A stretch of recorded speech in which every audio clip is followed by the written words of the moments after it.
Assalamualaikum warahmatullahi wabarakatuh. Om Swastiastu, Namo Buddhaya, dan salam kebajikan bagi kita semua. Dalam video ini, saya akan membahas mengenai CPU. Dan lebih spesifikasi lagi, saya akan menjelaskan secara singkat tentang cara kerja CPU.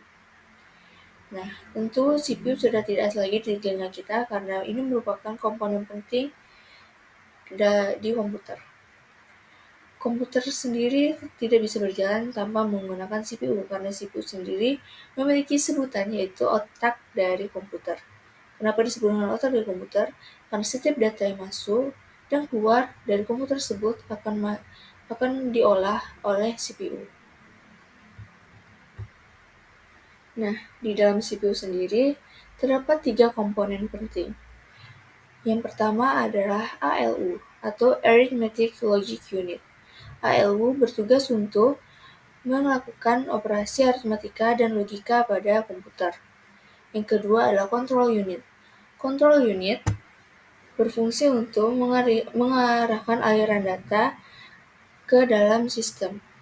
Control unit juga berfungsi sebagai penerjemah dari data yang diterima menjadi bahasa yang akan dimengerti oleh CPU.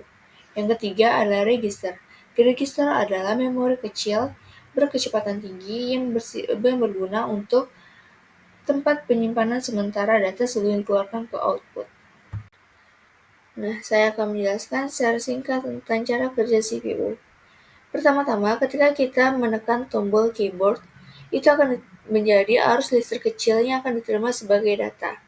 Data ini akan masuk ke RAM. Di RAM, data tidak bisa berlama-lama karena akan terjadinya overload. Maka data dipindahkan ke cache. Cache berfungsi sebagai tempat penyimpanan sementara. Dari cache, data akan dialirkan lagi ke control unit. Karena control unit ini adalah pengarah aliran data dan instruksi dalam sistem, maka di control unit ini akan ditentukan kemana data tersebut akan dilanjutkan. Lalu dari control unit, data akan masuk ke ALU atau Arithmetic Logic Unit dan ke register. Di register, data akan berhenti sebentar karena register sendiri adalah tempat penyimpanan sementara. Lalu dari register, data tersebut akan masuk lagi ke control unit dan ditentukan lagi kemana data tersebut akan berjalan. Lalu, data tersebut akan ke RAM. Di RAM, data akan dikirim lagi ke output. Output ini adalah tempat di mana kita dapat melihat data tersebut atau biasa kita sebut dengan monitor. Nah, dalam cara kerja CPU ini sendiri bisa diambil 4 tahapan. Pertama adalah fetch atau mengambil, yang kedua adalah decode atau menerjemahkan, yang ketiga adalah execute, dan yang keempat adalah storage atau menyimpan. Di fetch atau mengambil, CPU mengambil instruksi dari memori utama RAM, lalu instruksi ini akan disimpan dalam PC yang menunjukkan ke alamat instruksi berikutnya. Lalu adalah decode. Decode telah menerjemahkan. Instruksi yang diambil diterjemahkan oleh unit control atau control unit CPU. Instruksi tersebut dibuat menjadi sinyal yang dapat dimengerti oleh CPU. Lalu ada execute.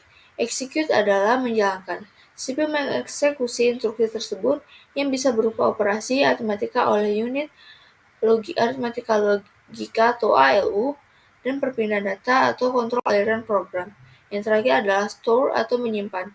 Hasil dari eksekusi instruksi disimpan kembali ke memori atau ke register dalam CPU untuk digunakan lebih lanjut.